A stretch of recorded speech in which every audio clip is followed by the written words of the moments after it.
जगह संतोषगढ़ रोड, ऊना। दिन सोमवार।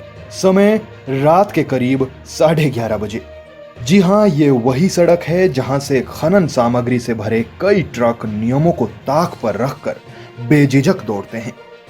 इसलिए सड़क पर उतरे ऊना सदर से कांग्रेसी विधायक सतपाल सिंह रायजादा। उन्होंने खनन माफियाओं को लेकर सरकार और प्रशासन पर जमकर आरोप लगाए।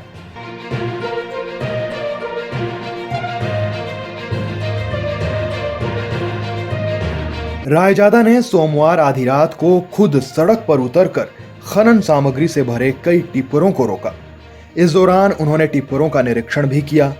विधायक ने आरोप जड़ा कि क्षमता से अधिक माल ढो रहे खनन माफियाओं को फायदा पहुंचाया जा रहा है, जबकि सरकार और प्रशासन माफिया के साथ मिलीभगत के चलते लगाम लगाने की बजाय इन्हें संरक्षण प्रदान कर रही है। मेरा तो सीधा ये बोलना है यहाँ पे कि जो एक एक ट्रक है उसका बोली लगी हुई है, और ये खनन माफिया जो है ये सरकार को, प्रशासन को पैसे चढ़ा रहे हैं, और रात को जो है जहाँ से रेत जो है वो जा रहा है। मैंने डीसी साहब से बात की, एसपी साहब को फ़ोन किया, उन्होंने उठाया नहीं है, और उसके बाद एसएचओ साहब शायद छुट्टी पे गए हुए हैं, और माइनिंग ऑफिसर को भी मैंने फ़ोन किया है। तो मैंने उनको भी पूछा कि आप रात को जहाँ पे खनन हो रहा आप कहाँ हैं, तो वो बोल रहे हैं कि मैं कहीं शादी पे हूँ।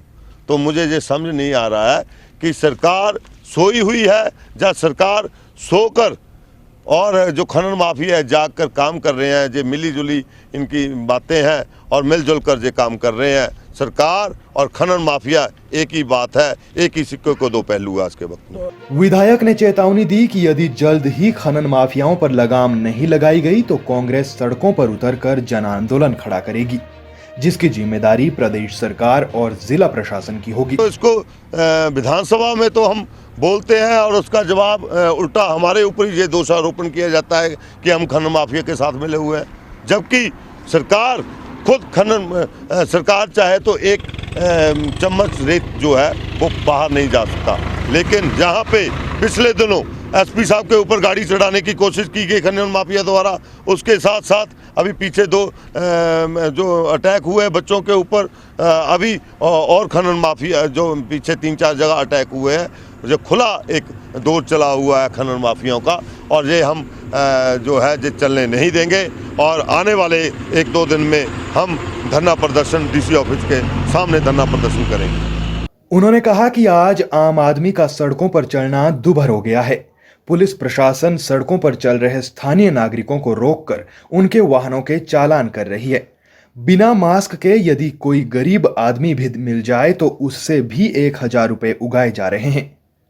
लेकिन जिला की तमाम खड्डों और लाइफलाइन कही जाने वाली सोमभद्रा नदी का सीना पीले पंजे से छलनी किया जा रहा है। आज जो मैंने निरीक्षण किया उसमें मैंने पाया है कि पुलिस की वैन जो है वो घूम रही है और गाड़ियां जो है वो निकल रही हैं। गाड़ियों का कोई चालान नहीं हो रहे, कोई कुछ नहीं हो रहे।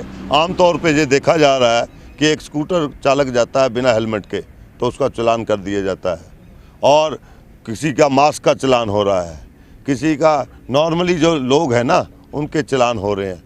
लेकिन जो टिप्पर है वो रात को 15 मीट्रिक टन जो है माल जा सकता है जिस टिप्पर में, उसमें 40 टन जो माल है भरा हुआ है, आप खुद देखिए। लेकिन प्रशासन के कान में कोई जूं नहीं रेंग रही है। मैंने डीसी साहब को फ़ोन किया, उनको पूछा, मैंने जहाँ इन लोगों से पूछा कि भाई आप रात को लेके जा रहे हैं, कहते दिन को मना किया हुआ, हमें ये बोला गया है प्रशासन द्वारा कि रात को आप माल लेके जाइए, दिन को जो है वो ट्रैफिक होता है, इसलिए आप रात को माल खनन जो है वो रात को करिए। ये प्रशासन के मामले में ऐसे इन्होंने बोला है। रात के अंधेरे में चोर बाजारी हो रही है, और इस चोर बाजारी को जिस तरीके से ये प्रशासन का इसमें हाथ रहा है, जिस तरीके से जो सरकार का भी हाथ है इसमें,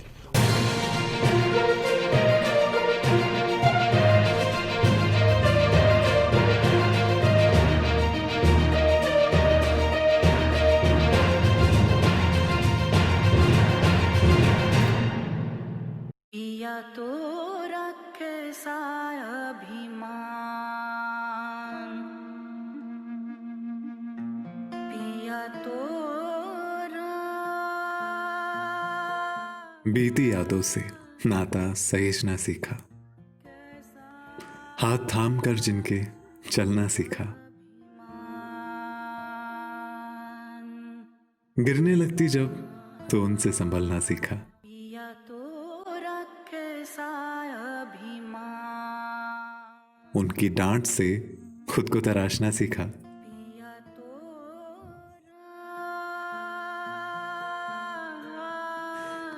घर से दूर होकर भी दिल को हमेशा यह एहसास रहता है, उनका प्यार और फिक्र हमेशा मेरे साथ रहता है।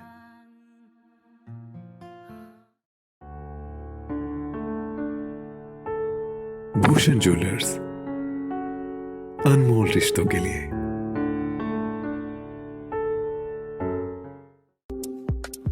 आपके स्वास्थ्य का प्रहरी श्री बालाजी हॉस्पिटल, कांगड़ा, हिमाचल।